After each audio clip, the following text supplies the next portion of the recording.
I grew up downtown 4 or 5 blocks from here, but I really grew up in the woods, as you can tell by the way I talk. I think we have too many rednecks here standing on our guns like me.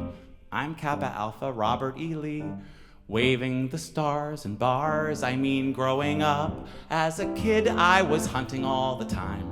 Somerville, James Island, where my daddy was born. I used to hunt with my cousin, well, my father's first cousin, so we're second cousins, 3 times removed, and 1 time dislocated or something like that. He and I lived on the river, shot dale quail, deer, quail, woodcock, rabbits, doves, just about anything that was in season. I just thank God I came along when I did. It was a beautiful time. These days you can hardly find any woods there. You can't hunt there anymore. And Michael, I'm just nuts about the fact that character has gone to nothing in this country. And I don't know when you young folks are gonna wait to that.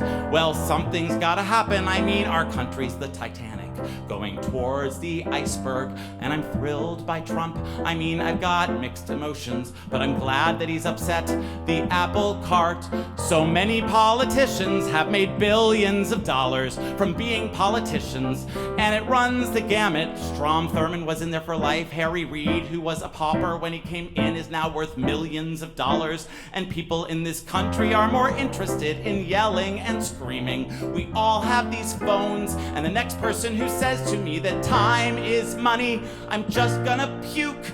Time is not money, and to me it all comes down to character. Like, how about the way we handled the tragedies last year, the Emanuel 9? I mean, with as many black folks as we have round here. Even that terrible shooting in North Charleston, where the policeman shot Walter Scott.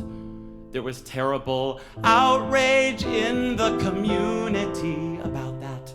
The policeman is in jail, and that family, when they made that statement. We don't want all you political activists coming here, you're not invited. That just spoke volumes about the community. I mean, when I was growing up, the only black people you knew were servants.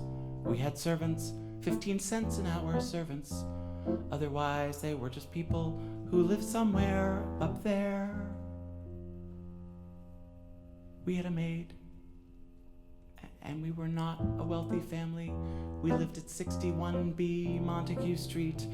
We rented, but we had a maid. She lived uptown. Her name was Rena, and she was a black woman. She was like another mother to me. And the most embarrassing thing I've ever faced in my life was I came out on the porch and I had planted a Japanese plum tree that, you know, had plums, and kids always liked them. There were 3 little black boys up in the tree, and I came out and I saw that they were stealing from me, and I yelled out, "Hey, you niggers, get out of my tree."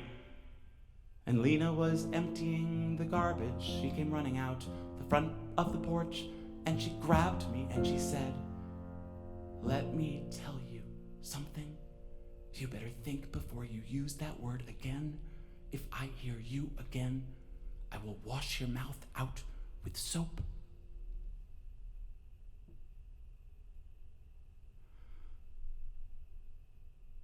Thank you, Lord, that you've opened the eyes of our hearts to be able to see the fact that bringing down the flag in the State House of all things, no, it needed to come down. And we can still have it in our house, share the remembrance of it. But you know, it was time. We've come a long way. Thank you, Lord, for bringing Michael into my life. Bless this